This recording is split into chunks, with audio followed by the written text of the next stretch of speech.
Bienvenido a Manos Libres, el canal para leer cuando no podés. Parte 9 de la lectura completa de El Quijote. En la parte 8, vivimos dos de los episodios más cómicos del libro, la aventura de los batanes, donde el miedo nocturno de Don Quijote y Sancho resultó ser un susto por unos mazos de batanería, y la conquista del yelmo de Mambrino, que en realidad era la bacía de un barbero. Hoy, capítulo 22 y capítulo 23 de la primera parte, uno de los episodios moralmente más complejos de todo el libro, la liberación de los galeotes y el inicio de la huida a Sierra Morena. Capítulo 22.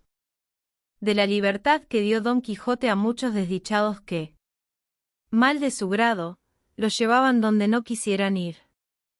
Cuenta así de Hamete Benengeli, autor arábigo y manchego, en esta gravísima, altisonante, mínima, dulce e imaginada historia que, después que entre el famoso Don Quijote de la Mancha y Sancho Panza, su escudero, pasaron aquellas razones que en el fin del capítulo 21 quedan referidas. Que Don Quijote alzó los ojos y vio que por el camino que llevaba venían hasta 12 hombres a pie, ensartados, como cuentas, en una gran cadena de hierro por los cuellos, y todos con esposas a las manos.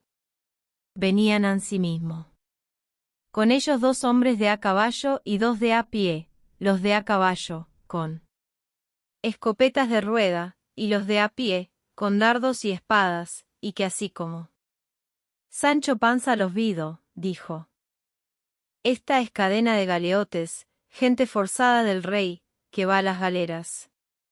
¿Cómo gente forzada?, preguntó Don Quijote.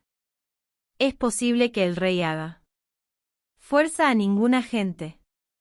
No digo eso, respondió Sancho, sino que es gente que, por sus delitos, va condenada a servir al rey en las galeras de por fuerza. En resolución, replicó Don Quijote, como quiera que ello sea, esta gente, aunque los llevan, van de por fuerza, y no de su voluntad. Así es, dijo Sancho. Pues de esa manera, dijo su amo, aquí encaja la ejecución de mi oficio, de facer fuerzas y socorrer y acudir a los miserables. Advierta vuestra merced, dijo Sancho, que la justicia, que es el mesmo rey, no hace fuerza ni agravio a semejante gente, sino que los castiga en pena de sus delitos.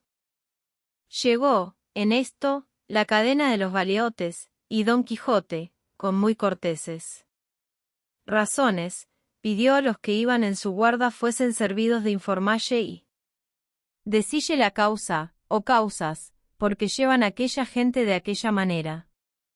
Una de las guardas de a caballo respondió que eran galeotes, gente de su majestad que iba a galeras, y que no había más que decir, ni él tenía más que saber. Con todo eso, replicó Don Quijote, querría saber de cada uno de ellos en particular la causa de su desgracia. Añadió a estas otras tales y tan comedidas razones, para moverlos a que dijesen lo que deseaba, que la otra guarda de a caballo le dijo: Aunque llevamos aquí el registro y la fe de las sentencias de cada uno de estos malaventurados, no es tiempo de detenerles a sacarlas ni a leellas, vuestra merced llegue y se lo pregunte a ellos mismos, que ellos lo dirán si quisieren, que si querrán, porque es gente que recibe gusto de hacer y decir bellaquerías. Con esta licencia, que Don Quijote se tomara aunque no se la dieran, se llegó a la cadena, y al primero le preguntó que por qué pecados iba de tan mala guisa. Él le respondió que por enamorado iba de aquella manera. ¿Por eso no más?, replicó Don Quijote. Pues, si por enamorados echan a galeras, días a que pudiera yo estar bogando en ellas. No son los amores como los que vuestra merced piensa, dijo el galeote, que los míos fueron que quise tanto a una canasta de colar, atestada de ropa blanca, que la abracé conmigo tan fuertemente que, a no quitármela la justicia por fuerza, aún hasta ahora no la hubiera dejado de mi voluntad. Fue en fragante, no hubo lugar de tormento, concluyóse la causa. Acomodáronme las espaldas con 100, y por añadidura 3 precisos de gurapas, y acabóse la obra. ¿Qué son gurapas?, preguntó Don Quijote. Gurapas son galeras, respondió el galeote. El cual era un mozo de hasta edad de 24 años, y dijo que era natural de Piedrahíta. Lo mismo preguntó Don Quijote al segundo, el cual no respondió palabra, según iba de triste y malencónico, más respondió por él el primero, y dijo: señor, va por canario, digo, por músico y cantor. Pues, ¿cómo?, repitió Don Quijote, por músicos y cantores van también a galeras. Sí, señor, respondió el galeote, que no hay peor cosa que cantar en él. Ansia. Antes, he yo oído decir, dijo Don Quijote, que quien canta sus males espanta. Acá es al revés, dijo el galeote, que quien canta una vez llora toda la vida. No lo entiendo, dijo Don Quijote. Mas una de las guardas le dijo: Señor caballero, cantar en el ansia se dice, entre esta gente non santa. Confesar en el tormento. A este pecador le dieron tormento y confesó su delito, que era ser cuatrero, que es ser ladrón de bestias, y, por haber confesado, le condenaron por 6 años a galeras, amén de 200 azotes que ya lleva en las espaldas. Y va siempre pensativo y triste, porque los demás ladrones que allá quedan y aquí van le maltratan y aniquilan, y escarnecen y tienen en poco, porque confesó y no tuvo ánimo de decir nones. Porque dicen ellos que tantas letras tiene un no como un sí, y que harta ventura tiene un delincuente, que está en su lengua su vida o su muerte, y no en la de los testigos y probanzas, y para mí tengo que no van muy fuera de camino. Y yo lo entiendo así, respondió Don Quijote. El cual, pasando al tercero, preguntó lo que a los otros, el cual, de presto y con mucho desenfado, respondió y dijo: Yo voy por 5 años a las señoras gurapas por faltarme 10 ducados. Yo daré 20 de muy buena gana, dijo Don Quijote, por libraros de esa pesadumbre. Eso me parece, respondió el galeote, como quien tiene dineros en mitad del golfo y se está muriendo de hambre, sin tener a dónde comprar lo que ha menester. Dígolo porque si a su tiempo tuviera yo esos 20 ducados que vuestra merced ahora me ofrece, hubiera untado con ellos la péndola del escribano y avivado el ingenio del procurador, de manera que hoy me viera en mitad de la plaza de Zocodover, de Toledo, y no en este camino. Atraillado como galgo, pero Dios es grande, paciencia y basta. Pasó Don Quijote al cuarto, que era un hombre de venerable rostro con una barba blanca que le pasaba del pecho, el cual, oyéndose preguntar la causa por qué allí venía, comenzó a llorar y no respondió palabra, más el quinto condenado le sirvió de lengua, y dijo: Este hombre honrado va por 4 años a galeras, habiendo paseado las acostumbradas vestido en pompa y a caballo. Eso es, dijo Sancho Panza, a lo que a mí me parece, haber salido a la vergüenza. Así es, replicó el galeote, y la culpa por que le dieron esta pena es por haber sido corredor de oreja, y aun de todo el cuerpo. En efecto, quiero decir que este caballero va por alcahuete, y por tener asimesmo sus puntas y collar de hechicero. A no haberle añadido esas puntas y collar, dijo Don Quijote, por solamente el alcahuete limpio, no merecía el ir a bogar en las galeras, sino a mandallas y a ser general deles, porque no es así como quiera él. Oficio de alcahuete, que es oficio de discretos y necesarísimo en la república bien ordenada, y que no le debía ejercer sino gente muy bien nacida, y aún había de haber veedor y examinador de los tales, como le hay de los demás oficios, con número deputado y conocido, como corredores de lonja, y de esta manera se excusarían muchos males que se causan por andar este oficio y ejercicio entre gente idiota y de poco entendimiento, como son mujercillas de poco más a menos, pajecillos y truanes de pocos años y de poca experiencia, que, a la más necesaria ocasión y cuando es menester dar una traza que importe, se les hielan las migas entre la boca y la mano y no saben cuál es su mano derecha. Quisiera pasar adelante y dar las razones. Porque convenía hacer elección de los que en la República habían de tener tan necesario oficio, pero no es el lugar acomodado para ello, algún día lo diré a quien lo pueda proveer y remediar.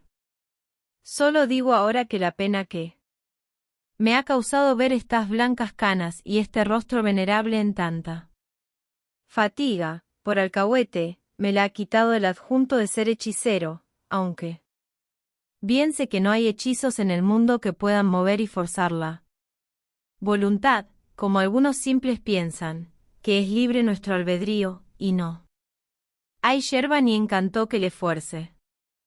Lo que suelen hacer algunas mujercillas simples y algunos embusteros bellacos es algunas misturas y venenos con que vuelven locos a los hombres, dando a entender que tienen fuerza para hacer querer bien, siendo, como digo, cosa imposible forzar la voluntad. Así es, dijo el buen viejo, y, en verdad, señor, que en lo de hechicero, que no tuve culpa, en lo de alcahuete, no lo pude negar. Pero nunca pensé que hacía mal en ello, que toda mi intención era que todo el mundo se holgase y viviese en paz y quietud, sin pendencias ni penas, pero no me aprovechó nada este buen deseo para dejar de ir a donde no espero volver. Según me cargan los años y un mal de orina que llevo, que no me deja reposar un rato. Y aquí tornó a su llanto, como de primero, y túvole Sancho tanta compasión, que sacó un real de a 4 del seno y se le dio de limosna.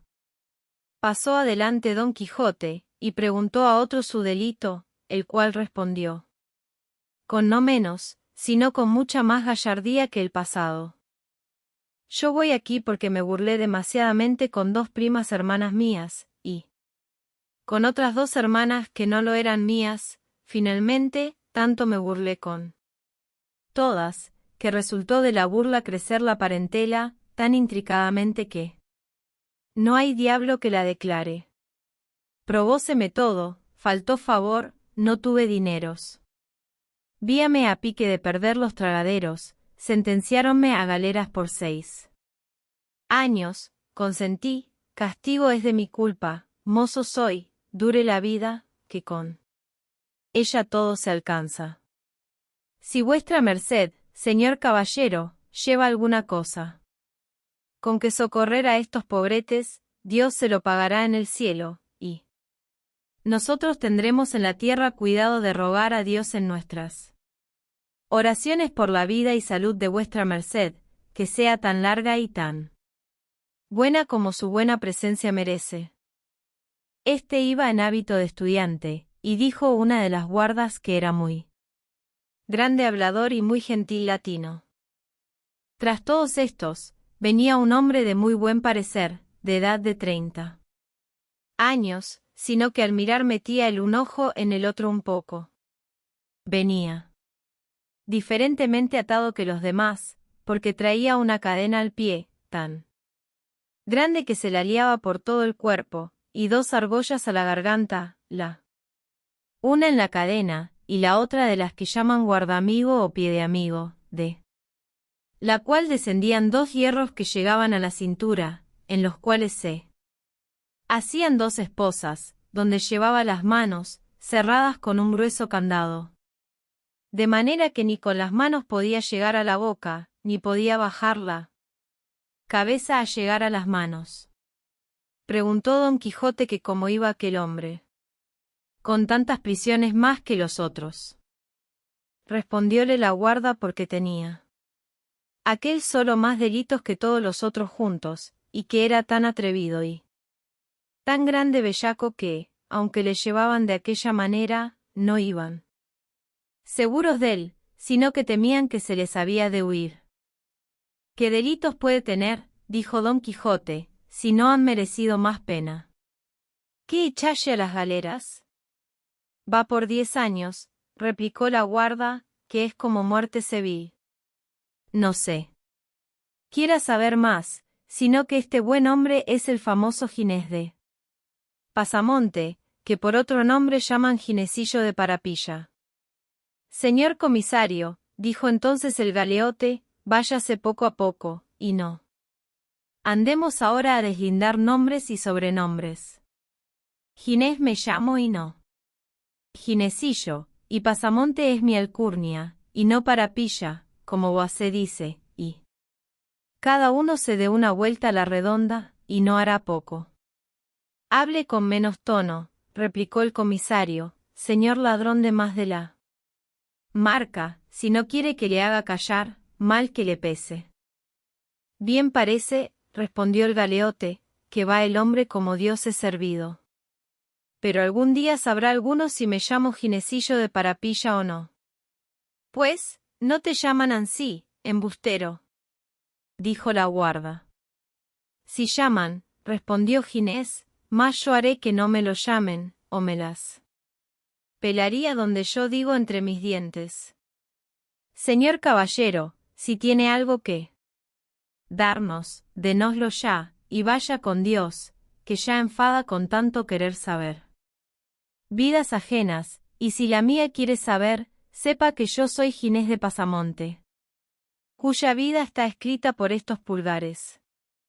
Dice verdad, dijo el comisario, que él mismo ha escrito su historia, que no hay más, y deja empeñado el libro en la cárcel en 200 reales. Y le pienso quitar, dijo Ginés, si quedara en 200 ducados. Tan bueno es, dijo Don Quijote. Es tan bueno, respondió Ginés, que mal año para Lazarillo de Tormes y para todos cuantos de aquel género se han escrito o escribieren. Lo que le sé decir a Boacé es que trata verdades, y que son verdades tan lindas y tan donosas que no pueden haber mentiras que se le igualen. ¿Y cómo se intitula el libro?, preguntó Don Quijote. La vida de Ginés de Pasamonte, respondió el mismo. ¿Y está acabado?, preguntó Don Quijote. ¿Cómo puede estar acabado?, respondió él, si aún no está acabada mi vida. Lo que está escrito es desde mi nacimiento hasta el punto que esta última vez me han echado en galeras. Luego, otra vez habéis estado en ellas, dijo Don Quijote.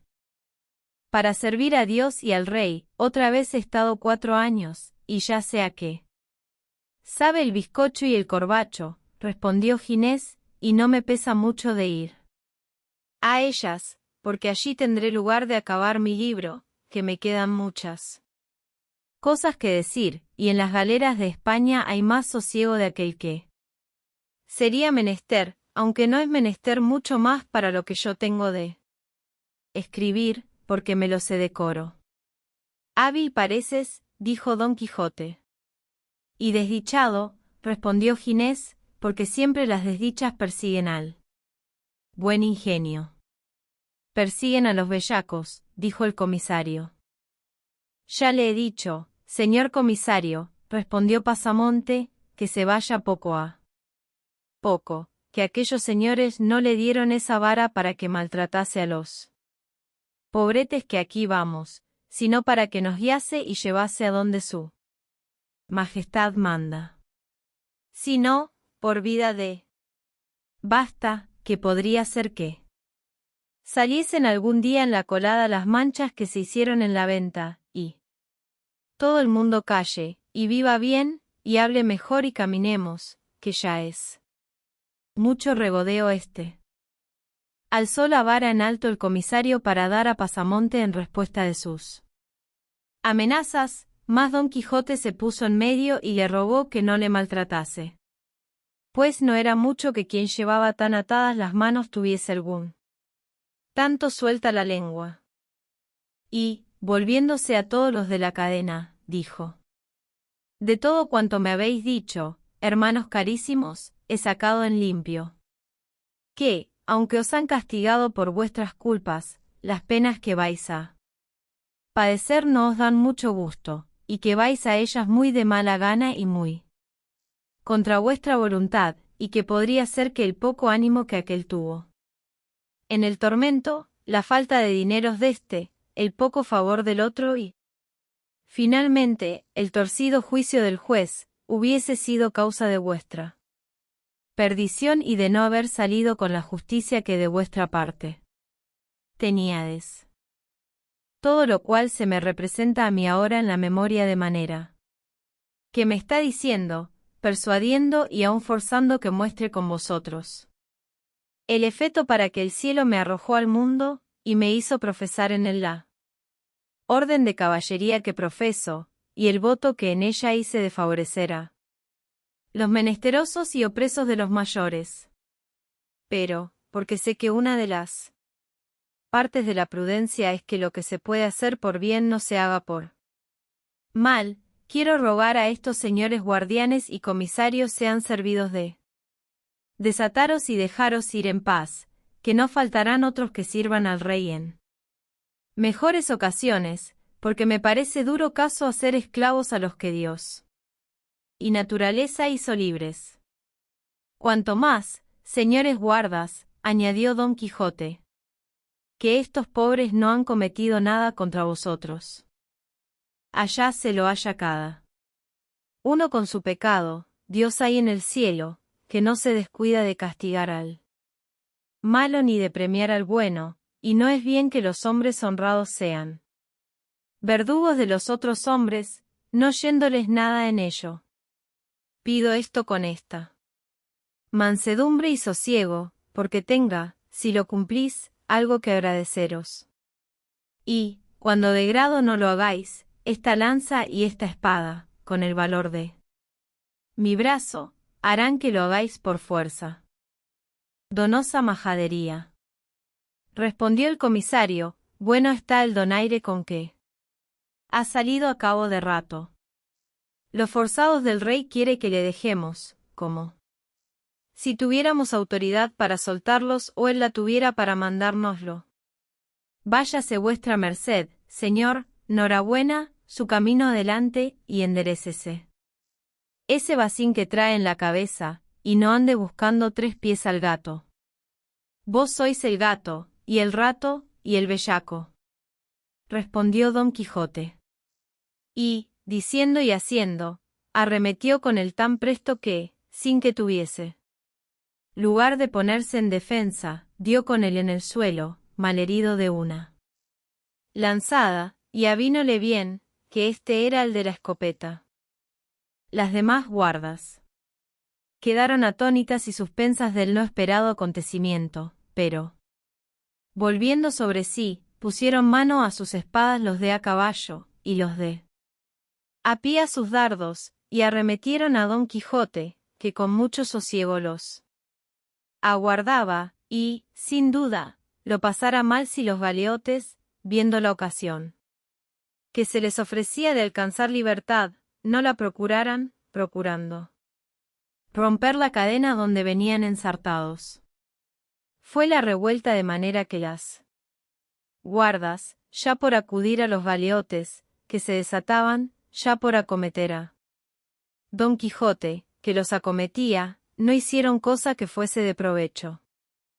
Ayudó Sancho, por su parte, a la soltura de Ginés de Pasamonte, que fue el primero que saltó en la campaña libre y desembarazado, y, arremetiendo al comisario caído, le quitó la espada y la escopeta, con la cual, apuntando al uno y señalando al otro, sin disparalla jamás, no quedó guarda en todo el campo, porque se fueron huyendo, así de la escopeta de Pasamonte como de las muchas pedradas que los ya sueltos galeotes les tiraban.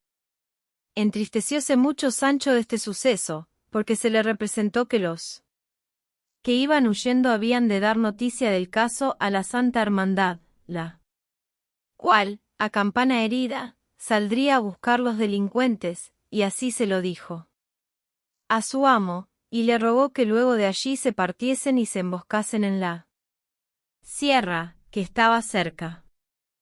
Bien está eso, dijo Don Quijote, pero yo sé lo que ahora conviene que se haga. Y, llamando a todos los galeotes, que andaban alborotados y habían despojado al comisario hasta dejarle en cueros, se le pusieron todos a la redonda para ver lo que les mandaba, y así les dijo: de gente bien nacida es agradecer los beneficios que reciben, y uno de los pecados que más a Dios ofende es la ingratitud.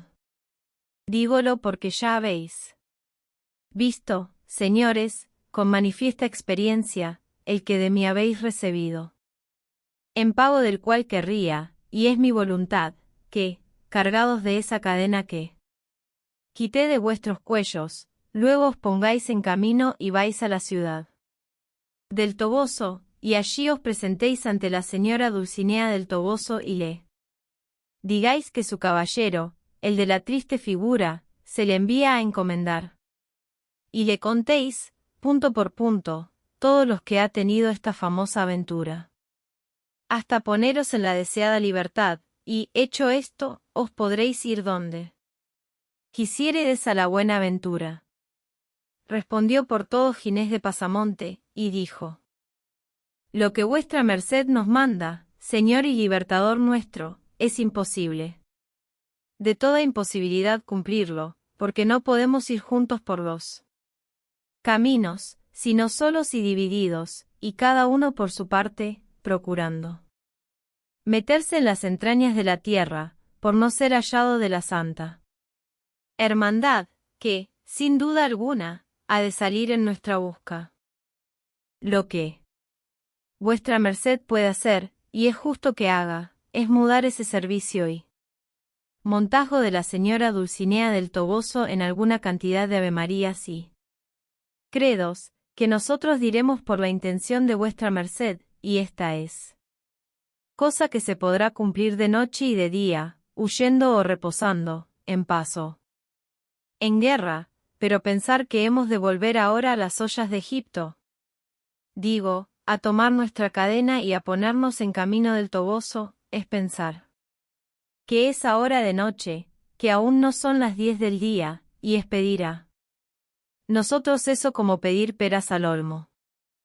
Pues, voto a tal, dijo Don Quijote, ya puesto en cólera, don hijo de la puta, don Ginesillo de Paropillo, o como os llamáis, que habéis de ir vos solo, rabo entre piernas, con toda la cadena a cuestas. Pasamonte, que no era nada bien sufrido, estando ya enterado que don Quijote no era muy cuerdo, pues tal disparate había cometido como el de querer darles libertad, viéndose tratar de aquella manera, hizo del ojo a los compañeros, y, apartándose aparte, comenzaron a llover tantas piedras sobre Don Quijote, que no se daba manos a cubrirse con la rodela, y él, pobre de Rocinante, no hacía más caso de la espuela que si fuera hecho de bronce. Sancho se puso tras su asno, y con él se defendía de la nube y pedrisco que sobre entrambos llovía. No se pudo escudar también Don Quijote que no le acertasen no sé cuántos guijarros en el cuerpo, con tanta fuerza que dieron con él en el suelo, y apenas hubo caído, cuando fue sobre él el estudiante y le quitó la bacía de la cabeza, y dióle con ella 3 o 4 golpes en las espaldas y otros tantos en la tierra, con que la hizo pedazos. Quitáronle una ropilla que traía sobre las armas, y las medias calzas le querían quitar si las grebas no lo estorbaran. A Sancho le quitaron el gabán, y, dejándole en pelota, repartiendo entre sí los demás. Despojos de la batalla, se fueron cada uno por su parte, con más cuidado de escaparse de la hermandad, que temían, que de cargarse de la cadena e ir a presentarse ante la señora Dulcinea del Toboso. Solos quedaron Jumento y Rocinante, Sancho y Don Quijote, el jumento cabizbajo y pensativo, sacudiendo de cuando en cuando las orejas, pensando que aún no había cesado la borrasca de las piedras, que le perseguían los oídos, Rocinante, tendido junto a su amo, que también vino al suelo de otra pedrada, Sancho, en pelota y temeroso de la Santa Hermandad, Don Quijote, moinísimo de verse tan mal parado por los mismos a quien tanto bien había hecho. Capítulo 23.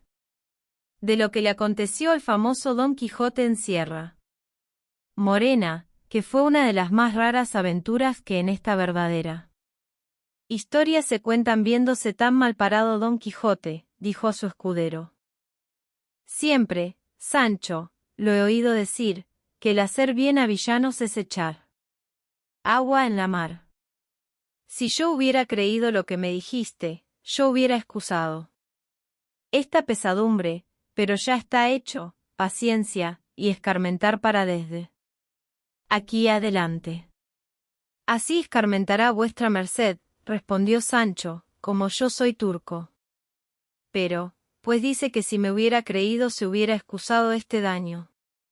Créame ahora y excusará otro mayor, porque le hago saber que con la Santa Hermandad no hay usar de caballerías, que no se le da a ella por cuantos caballeros andantes hay dos maravedís, y sepa que ya me parece que sus saetas me suman por los oídos.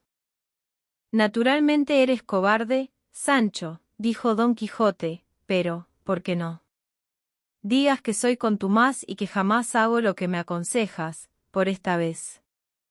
Quiero tomar tu consejo y apartarme de la furia que tanto temes, más ha de ser con una condición, que jamás, en vida ni en muerte, has de decir a nadie que yo me retiré y aparté de este peligro de miedo, sino por complacer a tus ruegos, que si otra cosa dijeres, mentirás en ello, y desde ahora para entonces, y desde entonces para ahora, te desmiento, y digo que mientes y mentirás todas las veces que lo pensares o lo dijeres. Y no me repliques más, que en solo pensar que me aparto y retiro de algún peligro, especialmente de este, que parece que lleva algunes no es de sombra de miedo, estoy ya para quedarme, y para guardar aquí solo, no solamente a la Santa Hermandad que dices y temes, sino a los hermanos de los 12 tribus de Israel, y a los 7 macabeos, y a Cástor y a Pólux, y aun a todos los hermanos y hermandades que hay en el mundo.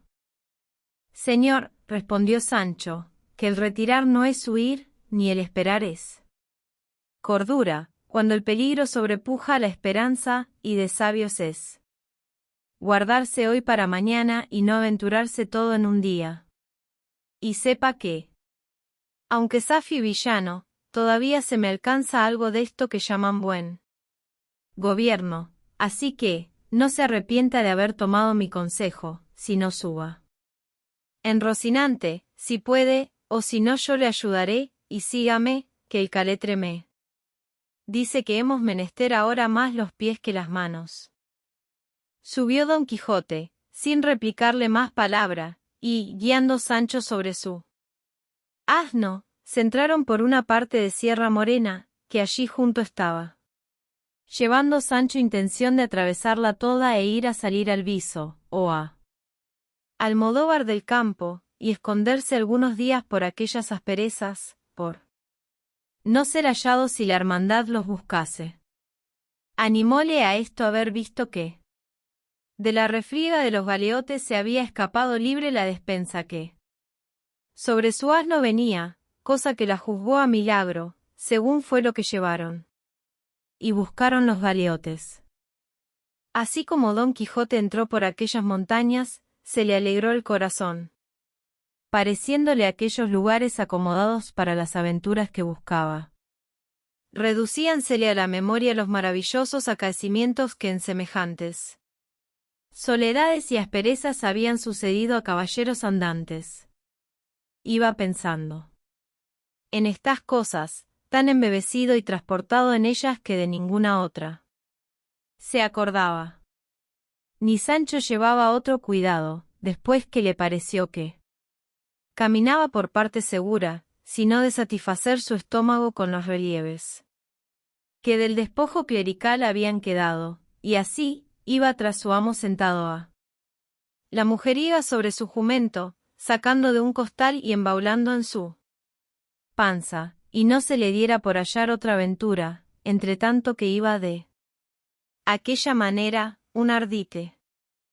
En esto, alzó los ojos y vio que su amo estaba parado, procurando con la punta del lanzón alzar no sé qué bulto que estaba caído en el suelo, por lo cual se dio priesa a llegar a ayudarle si fuese menester, y cuando llegó, fue a tiempo que alzaba con la punta del lanzón un cojín y una maleta asida a él, medio podridos, o podridos del todo, y deshechos, mas pesaba tanto que fue necesario que Sancho se apease a tomarlos, y mandóle su amo que viese lo que en la maleta venía. Hízolo con mucha presteza Sancho, y, aunque la maleta venía cerrada con una cadena y su candado, por lo roto y podrido de ella vio lo que en ella había, que eran 4 camisas de delgada holanda y otras cosas de lienzo, no menos curiosas que limpias, y en un pañizuelo halló un buen montoncillo de escudos de oro, y, así como los vio, dijo, bendito sea todo el cielo, que nos ha deparado una aventura que sea de provecho. Y buscando más, halló un librillo de memoria, ricamente guarnecido. Este le pidió Don Quijote, y mandóle que guardase el dinero y lo tomase para él. Besóle las manos Sancho por la merced, y, desvalijando la valija de su lencería, la puso en el costal de la despensa. Todo lo cual visto por Don Quijote, dijo: paréceme, Sancho, y no es posible que sea otra cosa, que algún caminante descaminado debió de pasar por esta sierra, y, salteándole malandrines, le debieron de matar, y le trujeron a enterrar en esta tan escondida parte. No puede ser eso, respondió Sancho, porque si fueran ladrones, no sé, dejaran aquí este dinero. ¿Verdad dices?, dijo Don Quijote, y así, no adivino ni doy en lo que esto pueda ser, mas, espérate, veremos si en este librillo de memoria hay alguna cosa escrita por donde podamos rastrear y venir en conocimiento de lo que deseamos. Abrióle, y lo primero que halló en el escrito, como en borrador, aunque de muy buena letra, fue un soneto, que, leyéndole alto porque Sancho también lo oyese, vio que decía de esta manera: o le falta al amor conocimiento, o le sobra crueldad, o no es mi pena igual a la ocasión que me condena al género más duro de tormento. Pero si amor es Dios, es argumento que nada ignora, y es razón muy buena que un Dios no sea cruel. Pues, ¿quién ordena el terrible dolor que adoro y siento? Si digo que sois vos, Fili, no acierto, que tanto mal en tanto bien no cabe, ni me viene del cielo esta ruina. Presto habré de morir, que es lo más cierto, que al mal de quien la causa no se sabe milagro es acertar la medicina. Por esa trova, dijo Sancho, no se puede saber nada, si ya no es que por ese hilo que está ahí se saque el ovillo de todo. ¿Qué hilo está aquí?, dijo Don Quijote. Paréceme, dijo Sancho, que vuestra merced nombró ahí hilo. No dije sino Fili, respondió Don Quijote, y este, sin duda, es el nombre de la dama de quien se queja el autor de este soneto, y a fe que debe de ser razonable poeta, o yo sé poco del arte. Luego, también, dijo Sancho, ¿se le entiende a vuestra merced de trovas?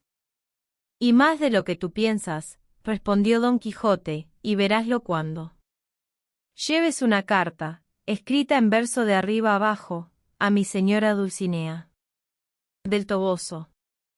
Porque quiero que sepas, Sancho, que todos o los más caballeros andantes de la edad pasada eran grandes trovadores y grandes músicos, que estas dos habilidades, o gracias, por mejor decir, son anexas a los enamorados andantes.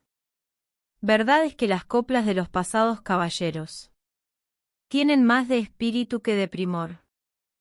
Lea más vuestra merced, dijo Sancho, que ya hallará algo que nos satisfaga. Volvió la hoja Don Quijote y dijo, esto es prosa, y parece carta. ¿Carta misiva, señor?, preguntó Sancho. En el principio no parece sino de amores, respondió Don Quijote. Pues lea vuestra merced alto, dijo Sancho, que gusto mucho de estas cosas. De amores. Que me pléis, dijo Don Quijote.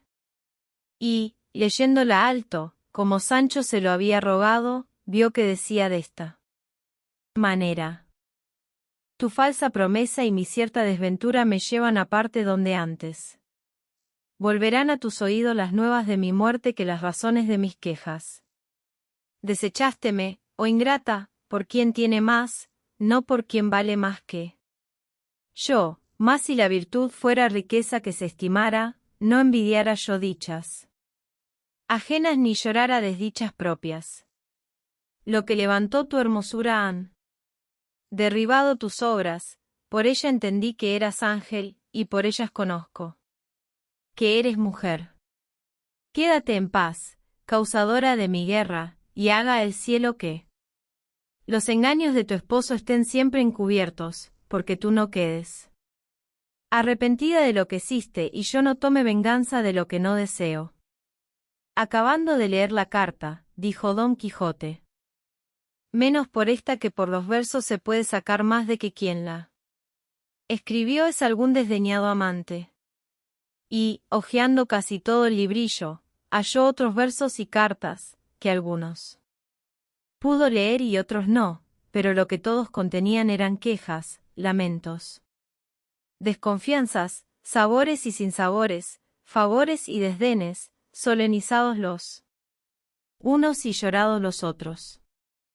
En tanto que Don Quijote pasaba el libro, pasaba Sancho la maleta, sin dejar rincón en toda ella, ni en el cojín, que no buscase, escudriñase, inquiriese, ni costura que no deshiciese, ni vedija de lana que no escarmenase, porque no se quedase nada por diligencia ni mal recado, tal golosina habían despertado en él los hallados escudos, que pasaban de 100.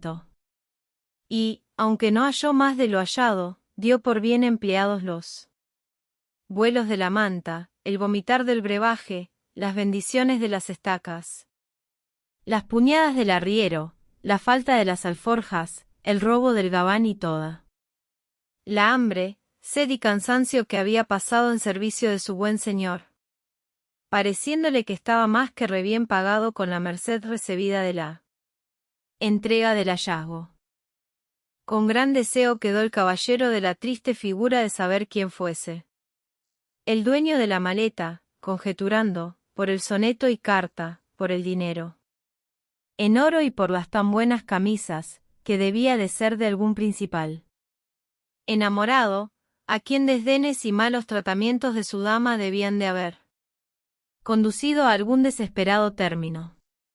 Pero, como por aquel lugar inhabitable y escabroso no parecía persona alguna de quien poder informarse, no se curó de más que de pasar adelante, sí llevar otro camino que aquel que Rocinante quería, que era por donde él podía caminar, siempre con imaginación que no podía faltar por aquellas malezas alguna extraña aventura.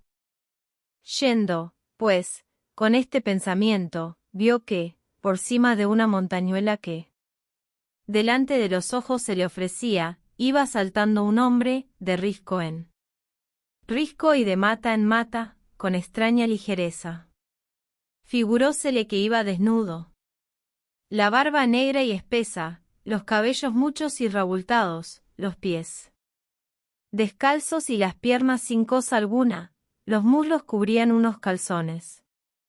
Al parecer de terciopelo leonado, más tan hechos pedazos que por muchas partes se le descubrían las carnes. Traía la cabeza descubierta y, aunque pasó con la ligereza que se ha dicho, todas estas menudencias miró y notó el caballero de la triste figura, y, aunque lo procuró, no pudo seguille, porque no era dado a la debilidad de Rocinante andar por aquellas asperezas, y más siendo el de suyo pisacorto y flemático.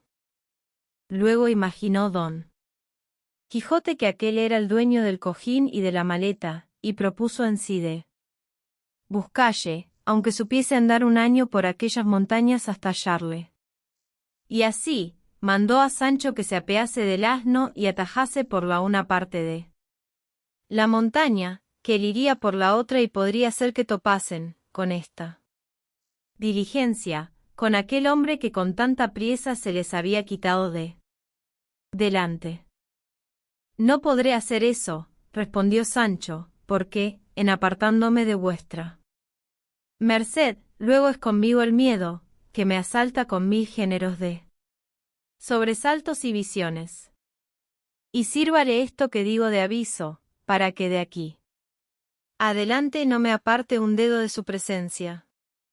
Así será, dijo el de la triste figura, y yo estoy muy contento de que te quieras valer de mi ánimo, el cual no te ha de faltar, aunque te falte el ánima del cuerpo.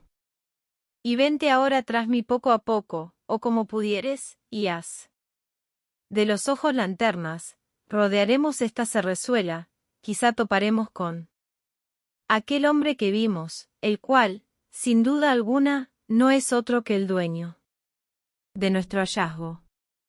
A lo que Sancho respondió: harto mejor sería no buscalle, porque si le hallamos y acaso fuese él dueño del dinero, claro está que lo tengo de restituir, y así, fuera mejor, sin hacer esta inútil diligencia, poseerlo yo con buena fe hasta que, por otra vía menos curiosa y diligente, pareciera su verdadero señor, y quizá fuera a tiempo que lo hubiera gastado, y entonces el rey me hacía franco.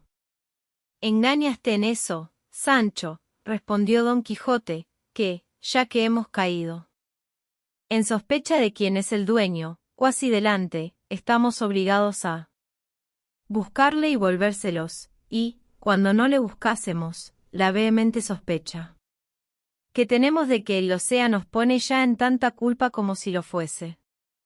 Así que, Sancho amigo, no te dé pena el buscalle, por la que a mí se me quitará si le hallo.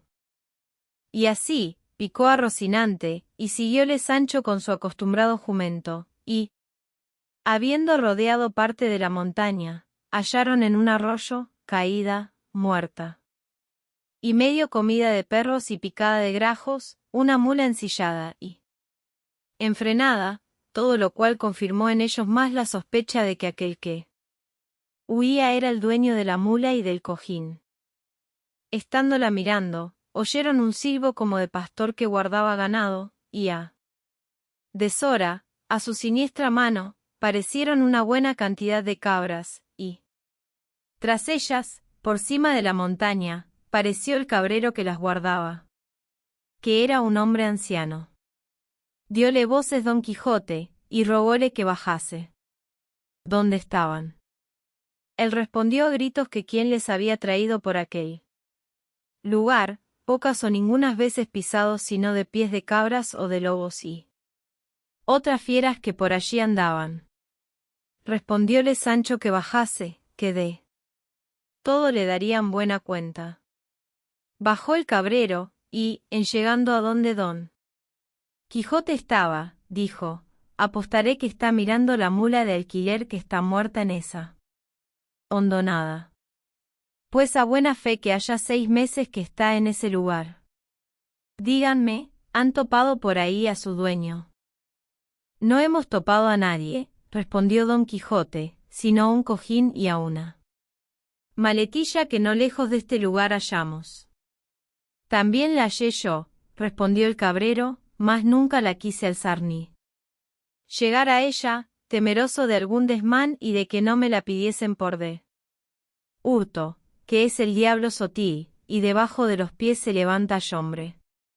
Cosa donde tropiece y calla, sin saber cómo ni cómo no. Eso mismo es lo que yo digo, respondió Sancho, que también la hallé yo, y no quise llegar a ella con un tiro de piedra, allí la dejé y allí se queda. Como se estaba, que no quiero perro con cencerro.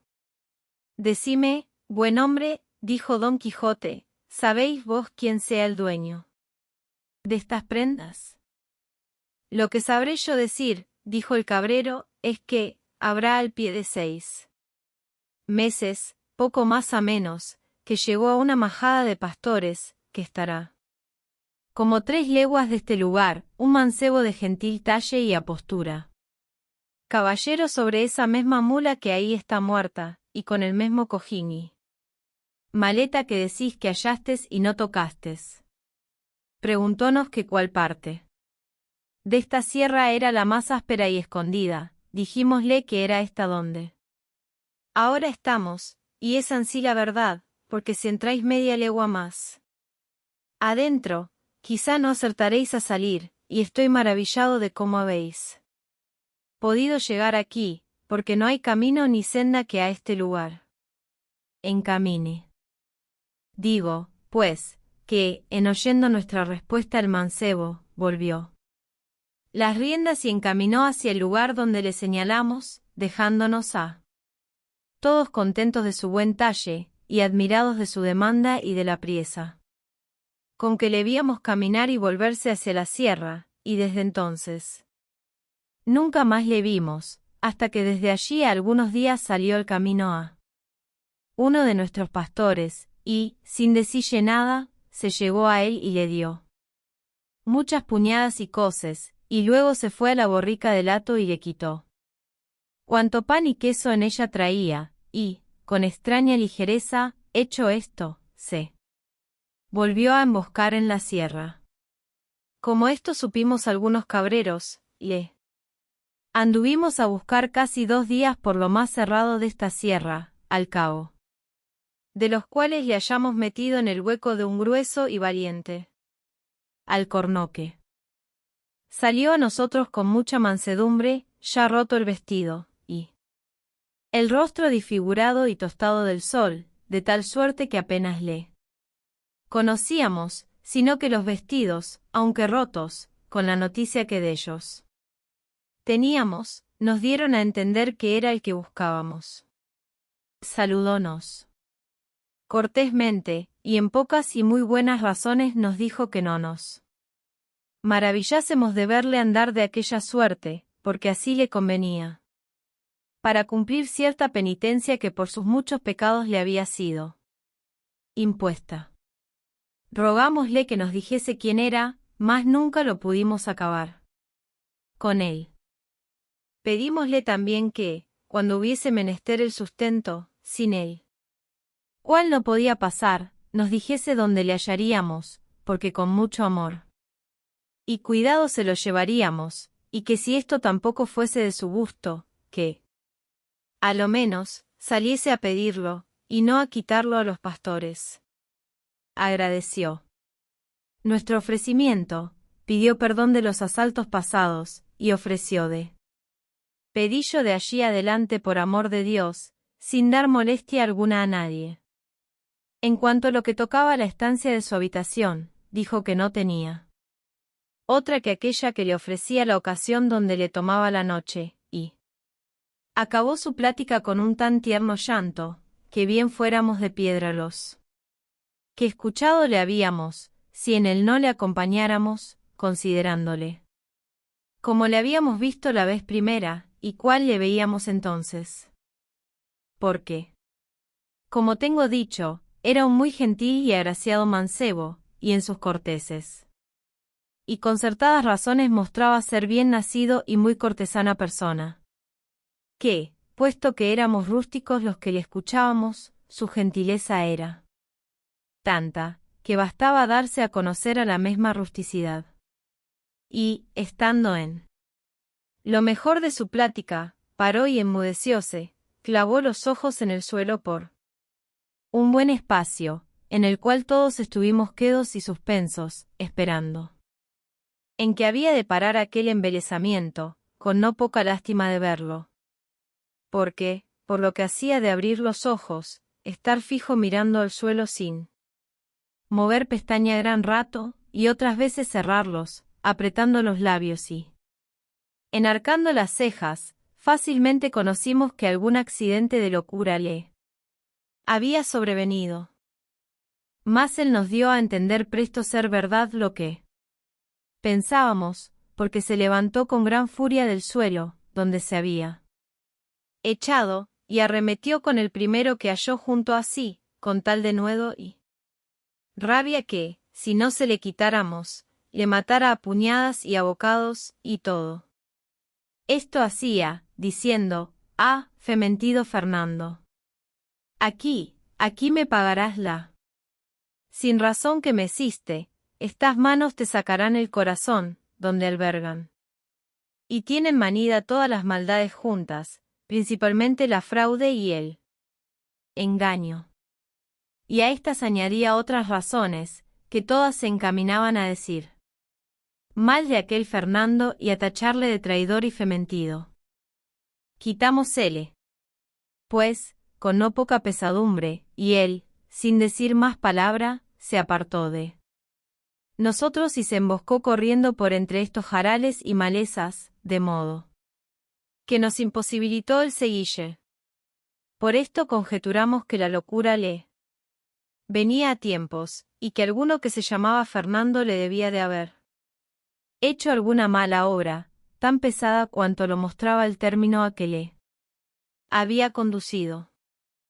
Todo lo cual se ha confirmado después acá con las veces que han sido muchas, que él ha salido al camino, unas a pedir a los pastores le den de lo que llevan para comer y otras a quitárselo por fuerza, porque cuando está con el accidente de la locura, aunque los pastores se lo ofrezcan de buen grado, no lo admite, sino que lo toma a puñadas, y cuando está en suceso, lo pide por amor de Dios, cortés y comedidamente, y rinde por ello muchas gracias, y no con falta de lágrimas.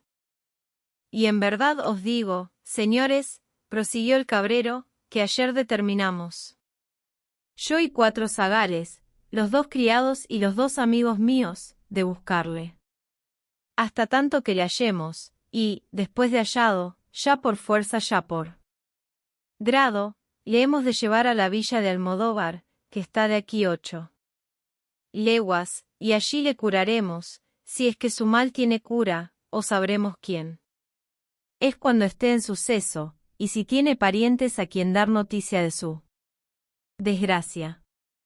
Esto es, señores, lo que sabré deciros de lo que me habéis preguntado, y entended que el dueño de las prendas que hallastes es él mismo que vistes pasar con tanta ligereza como desnudez, que ya le había dicho Don Quijote como había visto pasar a aquel hombre saltando por la sierra, el cual quedó admirado de lo que el cabrero había oído, y quedó con más deseo de saber quién era el desdichado loco, y propuso en sí lo mismo que ya tenía pensado, de buscalle por toda la montaña, sin dejar rincón ni cueva en ella que no mirase, hasta hallarle.